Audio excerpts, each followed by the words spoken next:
हबीबी को डराना छोड़। आपने अपने शायरों और मद्दाहाने रसूल की ज़बानी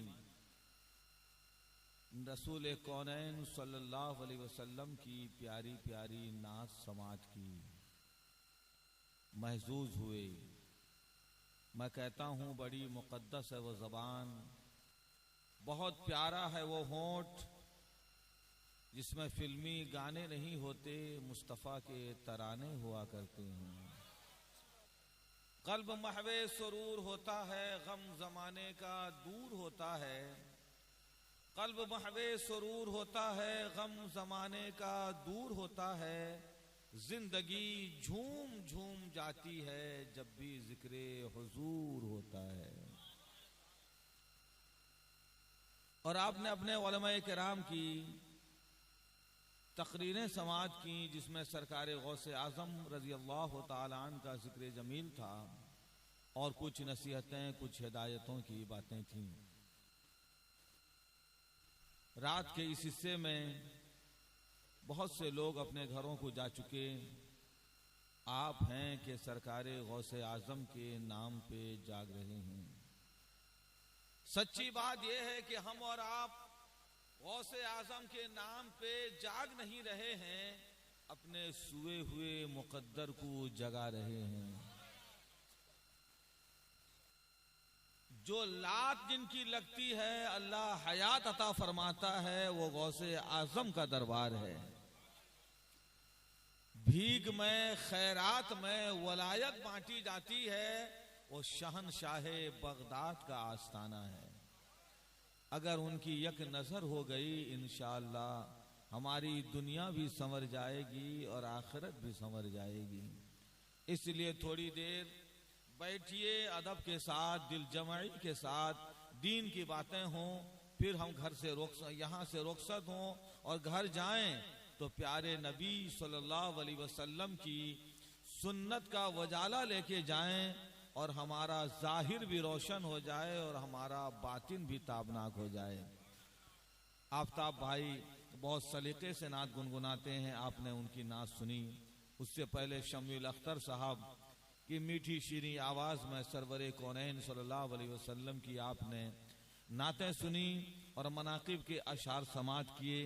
आपके नकीब इजलास, आपके मदरसा के मुदर्रिस, मस्जिद के इमाम व खतीब, हमारे अज़ीज़ गिरामी जनाब मौलाना वसीम साहब की नकाबत भी आप हज़रात समात कर रहे थे और क़यामगाह में आवाज़ पहुँच रही थी और मैं आवाज़ पहचानता नहीं हूँ। 2 तकरीरें हो गईं। अल्लाह तबारका व तआला हमारे उलमा, हमारे अइम्मा, मसाजिद के अइम्मा, मदारिस के हुफ़ाज़, कुर्रा, मुअल्लिमीन, मुबल्लिगीन, मुदर्रिसीन के इल्म में, उम्र में, फैज़ान में बेपाया बरकतें और रहमतें अता फरमाए। रात के इस हिस्से में सरकार मुजाहिद मिल्लत अलैहि रहमत और रिज़वान के आस्ताने का एक खाकसार भिखारी आपके यहाँ हाजिर है। अल्लाह करे सरकार मुजाहिद मिल्लत के तुफ़ैल हमारी हाज़री शहनशाह बगदाद की बारगाह में मकबूल हो जाए। जोर से बोलिए। आज हमारी गुफ्तगू का उन्वान है मादियत का मकाम और है, रूहानियत का मकाम और है। हर चंद के लोग कम हैं, मगर ये कि लोग कम हैं या ज्यादा इससे बहस नहीं। जिनका जिक्र जमील हो रहा है वो बगदाद वाले आका सुन रहे हैं। धामनगर दूर हो सकता है मगर धामनगर के मुजाहिदे मिल्लत दूर नहीं है। बरेली दूर हो सकती है, आला हजरत दूर नहीं है। अजमेर दूर हो सकता है, ख्वाजा दूर नहीं है। बगदाद दूर हो सकता है, गौसे आजम दूर नहीं है। मदीना दूर हो सकता है, मुस्तफा दूर नहीं है। शायर कहता है, कौन कहता है दूर रहते हैं, बन के आंखों में नूर रहते हैं। जोर से बोलिए। कौन कहता है दूर रहते हैं, बन के आंखों में नूर रहते हैं। गरचे आंखों से दूर है तैबा, मेरे दिल में हुजूर रहते हैं। गरचे आंखों से दूर है तैबा, मेरे दिल में हुजूर रहते हैं। प्यारे, हम और आप जिंदा कहलाते हैं, इंसान हैं और जिंदा हैं। जब आदमी जिंदा होता है आंख देखती है, जिंदा होता है तो जबान बोलती है, जिंदा होता है तो हाथ हिलता है, जिंदा होता है तो पांव चलता है, बंदा जिंदा होता है तो दिमाग सोचता है, जिंदा होता है तो किडनी काम करती है, जिंदा होता है तो सांसें चलती हैं, जिंदा होता है तो दिल धड़कता है, जिंदा होता है तो नब्जें चलती हैं। एक आदमी का इंतकाल हो जाए, इंतकाल किए हुए इंसान को भी आपने देखा होगा, सर भी मौजूद है, पैर भी मौजूद है, हाथ भी मौजूद है, आंख भी मौजूद है, बदन का अंग अंग मौजूद है, बदन का पार्ट पुर्जा मौजूद है, मगर आंख होती है देख नहीं पाती, जबान होती है बोल नहीं पाती, कान होता है सुन नहीं पाता, दिमाग होता है सोच नहीं पाता, हाथ होता है हिल नहीं पाता, पकड़ नहीं पाता, पांव होता है दो कदम चलता नहीं है।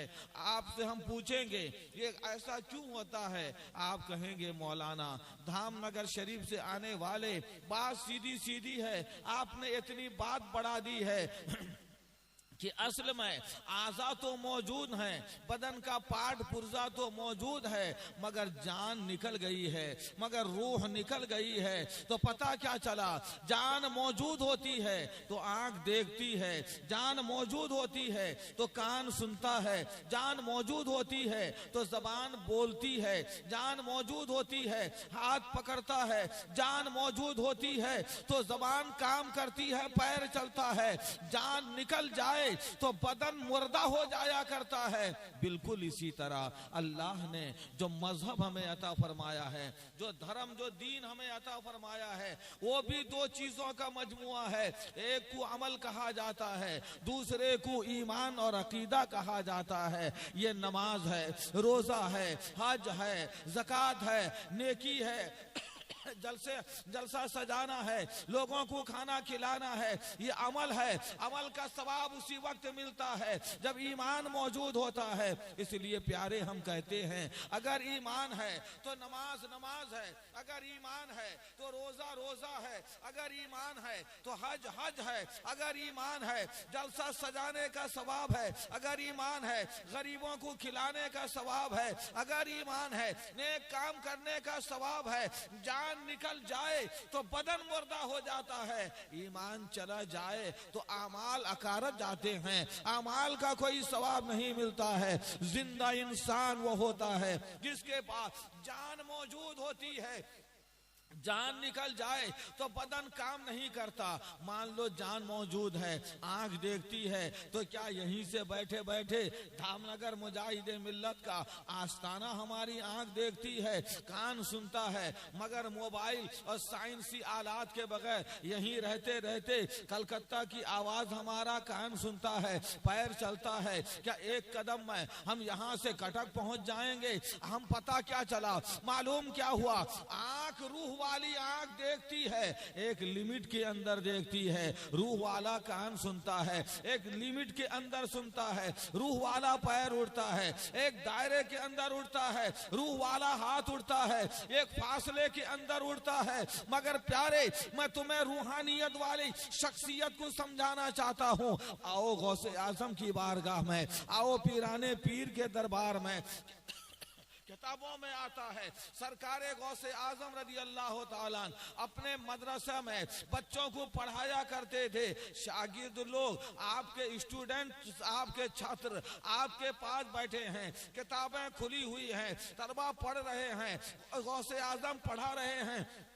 गौसे आजम रदी अल्लाह ताला तालिब इल्मों को देख रहे हैं, किताब पर उनकी नजर है। अचानक शागिर्दों ने ये देखा, सरकारे गौसे आजम ने अब अपना मुबारक हाथ, अपना दस्ते करम अपने कुर्ते के अंदर, अपने एबा शरीफ के अंदर ले गए। थोड़ी देर आपने रखा, फिर बाहर कुर्ते से हाथ निकाला, हाथ से मुबारक उंगलियों से पानी का कतरा टपकने लगा। ऐसा लग रहा था जैसे सरकारे गौस ने अपने कुर्ता पैरहन शरीफ के अंदर अपना दस्ते मुबारक नहीं बल्कि पानी में आपने हाथ डाल दिया है, हौज में आपने हाथ डाला है, तालाब में आपने हाथ डाला है, हाथ से उंगलियों से पानी के कतरे टपकने लगे, मगर शागिर्दों को इतनी हिम्मत न हुई कि गौसे आजम से वजह पूछ सकें। मगर उन्होंने वो दिन नोट किया, वो तारीख नोट किया, वो टाइम अपनी डायरी में लिख लिया। कुछ दिन गुजर गए, अजम का एक काफिला आया, रहने वाले बाहर के लोग कुछ लोग आए सरकारे गौसे आजम की बारगाह में, उन्होंने नजराने मोहब्बत पेश किया, खुलूस का तोहफा पेश किया। शागिर्द देखने लगे ये लोग बाहर के आए हुए हैं, हुजूर गौसे आजम से इतनी मोहब्बत पेश करते हैं। किसी शागिर्द ने आने वाले लोगों से पूछा क्या बात है, गौसे आजम के जरिया से तुम्हारी कोई मुश्किल दूर हो गई, तुम्हारी कोई बिगड़ी बन गई है, तुम्हारा कोई काम बन गया है। उन लोगों ने कहा तुम लोग बड़े खुशनसीब हो, सरकारे गौसे आजम की बारगाह में रहते हो, हम लोग अजम के रहने वाले हैं, अरब के नहीं, हम लोग बिजनेसमैन हैं, कारोबारी इंसान हैं, तिजारत पेशा लोग हैं। हम समंदर का सफर कर रहे थे तिजारत की गरज से, अभी समंदर के बीच में हमारी कश्ती पहुंची थी। अचानक समंदर का माहौल बदलता है, हवा बदलती है, तूफान आता है, आंधी आती है, समंदर में मौजें पैदा होती हैं, तुगयानी पैदा होती है, भंवर आती है और हमारी कश्ती गर्दाबे बला में डूबने वाली होती है, पानी में डूबने वाली होती है। इतने में जब हमने देखा मौत हमारे सामने है, मौत का भयानक चेहरा निगाहों के सामने है, हमने मरते मरते डूबते डूबते डूबने से पहले पीराने पीर को याद किया है, या गौस अल मदद का हमने नारा लगाया है, या शेख अब्दुल कादिर जिलानी आतैनी शयन का शयन लिल्लाह कि हमने सदा बुलंद की है। वो कश्ती हमारी, वो नाव हमारी जो पानी में डूबने वाली थी, गौसे आजम को पुकारा, अचानक पानी की सतह में एक नूरानी हाथ जाहिर हुआ और गर्दाबे बला से हमारी कश्ती को बचाया और साहिले मुराद तक पहुंचा दिया। हमारी कश्ती बच गई तो हमने जान लिया पानी में समंदर में जिस गौसे आजम को हमने पुकारा था वो बगदाद से गौसे आजम ने अपना हाथ बढ़ा दिया है, अपना दस्ते करम बढ़ा दिया है। लोगों ने शागिर्दों ने कहा बताइए वो दिन कौन सा था, वो टाइम कौन सा था, वो वक्त कौन सा था। तो उन लोगों ने जो बताया, इन लोगों ने डायरी मिलाया, वही दिन था, वही टाइम था, वही वक्त था। शागिर्दों ने समझ लिया ये गौसे आजम की नजर है, हमारी किताबों की तहरीर पर भी है और डूबने वालों की तकदीर पर भी है। जोर से बोलिए। ये गौसे आजम का मुबारक कान है जो हमारे पढ़ाई की आवाज को भी सुन रहा है और समंदर में पुकारने वालों की फरियाद को भी सुन रहा है। ये गौसे आजम का मुबारक हाथ है जो कुर्ते के अंदर में भी है और समंदर की तहों में भी है। मैं आपसे कहना चाहूंगा प्यारे, हम इंसान हैं, हम जिंदा हैं, आंख देखती है, कान सुनता है, हाथ चलता है, पैर उड़ता है, मगर हमारी आंख थोड़ी दूर को देखा करती है, हमारा कान थोड़ी दूर को देखा करता है, हमारा हाथ थोड़ी दूर की चीजों को पकड़ता है। मगर ये कौन है? ये रूह वाली आंख है, ये रूह वाला कान है, ये रूह वाली जबान है। गौसे आजम की नजर, गौसे आजम की जबान, गौसे आजम का कान रूह वाली नहीं, रूहानियत वाली कान है, रूहानियत वाली जबान है। जब रूह से बंदा रूहानियत की मंजिल को पहुंच जाता है, डूबने वालों की कश्ती को तैराता है। जो बगदाद से रह के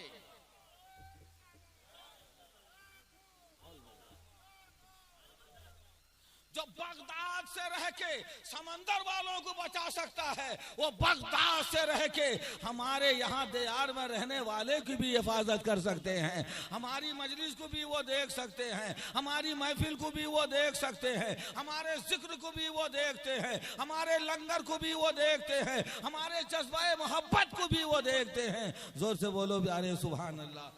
आज की मजलिस में बाबा, आज की मजलिस में लोग बहुत कम हैं और चंद खवातीन हैं, अल्लाह उन्हें पर्दा अता फरमाए।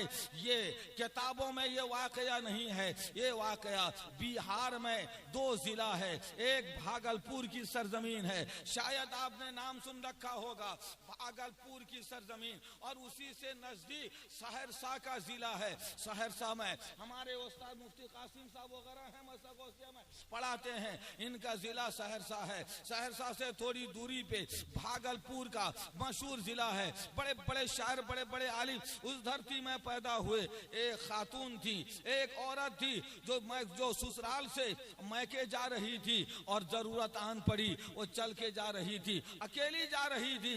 जितना रास्ता उसने गाड़ी घोड़ा से तय किया, वो तय किया, कुछ रास्ता उसको खेत का तय करना था। खेत में पगडंडियों में अकेली वो खातून जा रही थी। इतने में उसने महसूस किया पीछे कुछ औबाश लोग उसका पीछा कर रहे हैं, उसको फॉलो कर रहे हैं। इसने महसूस किया ये लोग मेरी इज्जत के, मेरे दौलत के ख्वाहिशमंद नहीं है, दौलत के लुटेरे नहीं हैं, मेरी इज्जत के लुटेरे हैं। ये मुझसे बुरा काम करना चाहते हैं, ये मुझे अपने हवस का शिकार करना चाहते हैं। ये औरत है, औरत है, अकेली है, खेत में चली जा रही है, पगडंडियों में और हीड़ में, मेड़ में वो चली जा रही है, और ये लोग उसका पीछा पीछा कर रहे हैं। तन्हाई मिलेगी, तन्हाई मिलेगी तो अपना बुरा इरादा कि माज़अल्लाह वह तकमील करेंगे। अब ये लड़की औरत है, अपनी जान नहीं ईमान बचाना चाहती है, गुनाह से अपना दामन बचाना चाहती है। किताबों में नहीं, आज से 8-10 साल पहले का वाकया है। चुनांचे वो चली जा रही है, इतने में उसने महसूस किया कि ये बदमाश लड़के उसका पीछा कर रहे हैं, ताकुब कर रहे हैं। खेत में कुआं था, कुआं का मुंडेर नजर आया और कुएं के पास गई कि कुएं में कूद के छलांग लगा देगी और जान तो दे देगी, मगर गुनाह का दाग अपने दामन आंचल में आने नहीं देगी, बदकारी नहीं करेगी, गुनाह नहीं करेगी, जान दे देगी। चुनांचे लड़के करीब आ रहे हैं और ये लड़की कुएं के पास चली गई और पानी जाने के बाद उसने कुएं में छलांग लगा दिया, और जब कुएं में कूदी तो या गौस का नारा लगाते हुए कूद गई, या गौस अल मदद का नारा लगाया और कुएं में छलांग लगा दिया। जैसे कुएं में वो पहुंची, अभी उसका पांव कुएं के पानी तक नहीं पहुंचा था, बगदाद से गौसे आजम का हाथ आ गया, बगदाद से गौसे आजम का दस्ते करम आ गया। ये जो कूद के गई तो पानी में नहीं, गौसे आजम के मुबारक हाथ में खड़ी हो गई। वो लोग समझे ये औरत मर गई है, वो लोग भाग गए, मगर ये खड़ी रही। फिर कुछ देर के बाद दूसरे लोग कुएं के पास आए, देखे जिंदा सलामत एक औरत कुएं में मौजूद है, उसे बाहर निकाला गया। मैं आपसे कहना चाहूंगा, मस्जिद मोनी और दूसरा क्या नाम है, बीदरपुर के जियालो, मैं आपसे कहना चाहूंगा एक कुआं कितना गहरा होता है। 100 फीट की दूरी होगी, 50 फीट की दूरी होगी, 150 फीट की दूरी होगी। गौसे आजम का मानने वाला अभी 150 फीट तक उसका पैर नहीं जाता है। बगदाद से हजारों मील की दूरी से सरकारे गौसे आजम का हाथ चला आता है। पता क्या चला, हमारा हाथ और है, गौस का हाथ और है, हमारा हाथ रूह वाला है, गौसे आजम का दस्ते करम रूहानियत वाला है। इसीलिए तो प्यारे हम कहते हैं रूह का मकाम और है, रूहानियत का मकाम और है। आज से ये तय करो कि हम रूहानियत वाले बनेंगे, कम से कम उसी रास्ते पे चलेंगे, कम से कम उसी डगर पर चलेंगे, कम से कम उसी रह गुजर पे चलेंगे जिस रह गुजर पे चल के धामनगर का हबीबुर रहमान मुजाहिदे मिल्लत बन गए, जिस रास्ते पे चल के बरेली के अख्तर रजा ताजुश शरिया बन गए, जिस रास्ते पे चल के सौदागरान के अहमद रजा आला हजरत बन गए, जिस रास्ते पे चल के हमारे आका मोइनुद्दीन सुल्तानुल हिंद बन गए हैं। ये रूहानियत का रास्ता है। एक बात और, मुजाहिदे मिल्लत क्या, अभी जिनके साहब के घर में उनको ठहरा दिया आप लोगों ने, वो मदरसा के सेक्रेटरी साहब हैं। अब मैं धामनगर शरीफ से आया हूँ तो वो मुजाहिदे मिल्लत का जिक्र करने लगे, सुभान अल्लाह, कहने लगे बीदरपुर की सरजमीन में हुजूर मुजाहिदे मिल्लत अलैहि रहमत व रिजवान 3 मरतबा तशरीफ लाए हैं, सुभान अल्लाह, सुभान अल्लाह।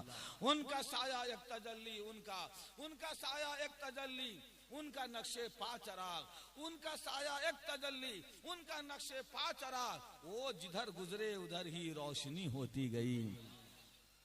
आज उनकी जगह में उनके नवासे हुजूर हबीब मिल्लत आ रहे हैं। हमारे भद्रक में एक मारवाड़ी के जवान बेटे के ऊपर खबीस जिन का साया हो गया। ये वाकया जिस किताब में लिखा हुआ है उस किताब का नाम है हुजूर मुजाहिद मिल्लत का गोशे हयात। अरे बोलिए, मारवाड़ी के जवान बेटे को खबीस जिन सवार हो गया।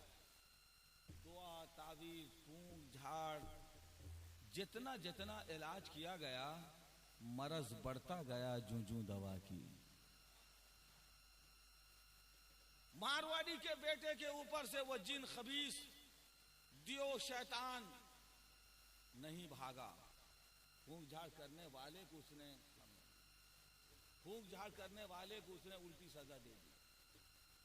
लोगों ने मारवाड़ी से कहा, तेरा बेटा जो बीमार है उसे दुनिया का तबीब अच्छा नहीं कर सकता, धामनगर का हबीब अच्छा कर सकता है। माइक में आवाज समझ में आ रही है ना?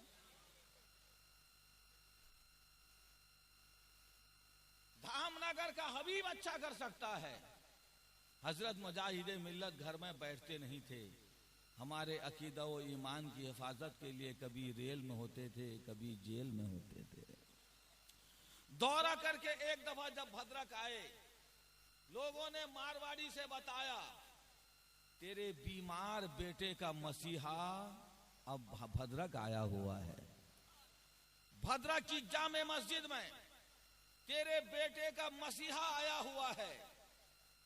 अब मारवाड़ी ने अपने बेटे को रिक्शे में बैठाया, दो जवानों को पकड़ने के लिए बैठाया।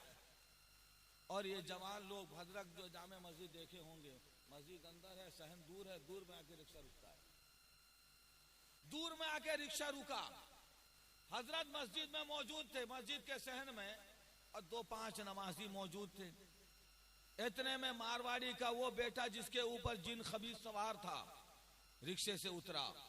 मुजाहिद मिल्लत अलैहि रहमत और रिजवान के चेहरे पुरनूर चेहरे पे उसकी नजर पड़ी तो गुर्राने लगा, चीखने लगा, कहने लगा, हबीबुर रहमान, आज पता चल जाएगा कि तुम कितने पानी में हो। बहुत मौलवी बनते हो, मौलाना बनते हो, पीर बनते हो, वली बनते हो, आज मुझसे तुम्हारा पाला पड़ा है, चीर के रख दूंगा, फाड़ के रख दूंगा। हबीबुर रहमान, मैं तुम्हें खा जाऊंगा। लोग सोचे कि एक दीवाने की बढ़ है और एक खबीस अपने हिसाब से बढ़ता है, इसीलिए लोग मुतमईन रहे। अभी यही वो बकी रहा था, इतने में लोगों की समझ में बात कुछ आई नहीं। वो दौड़ता हुआ आया, शेर की तरह चिंघाड़ता हुआ, शेर की तरह आवाज गुर्राता हुआ, मुजाहिद मिल्लत पर हमला करने के लिए दौड़ के आया। अभी मुजाहिद मिल्लत जहां बैठे थे, हाथ 2 हाथ की दूरी में धम से जमीन पे गिर गया। जोर से बोलिए, गिर गया, हाथ उसका पीछे बन गया और लौटने लगा, रोने लगा, लौटने लगा जमीन में, जैसे उस पे मार पड़ रही हो, जैसे उस पे ज़र्ब लगाई जा रही हो, जैसे उस पे सजा दी जा रही हो। लौट लौट के कहने लगा, मुजाहिदे मिल्लत मुझे माफ कर दो। पहले कहता था हबीबुर रहमान तुझे खा जाऊंगा, अब कहने लगा मुजाहिदे मिल्लत मुझे माफ कर दो, मुजाहिदे मिल्लत मुझे माफ कर दो, मुजाहिदे मिल्लत मुझे माफ कर दो। दोबारा गुस्ताखी नहीं करूंगा, अब दोबारा इस लड़के के ऊपर नहीं जाऊंगा, अब मैं चला जाऊंगा। मुजाहिदे मिल्लत मुझे माफ कर दो, मुझे माफ कर दो। अब वो कहने लगा, अरे मुजाहिदे मिल्लत, आप जानते कि नहीं जानते, मेरा पावर आप जानते कि नहीं जानते। यकीनन मैं आपको आज फाड़ देता, खा जाता, मगर मैं क्या करूंगा, आपके सर के ऊपर एक बुजुर्ग डंडा लेके घूमते हैं।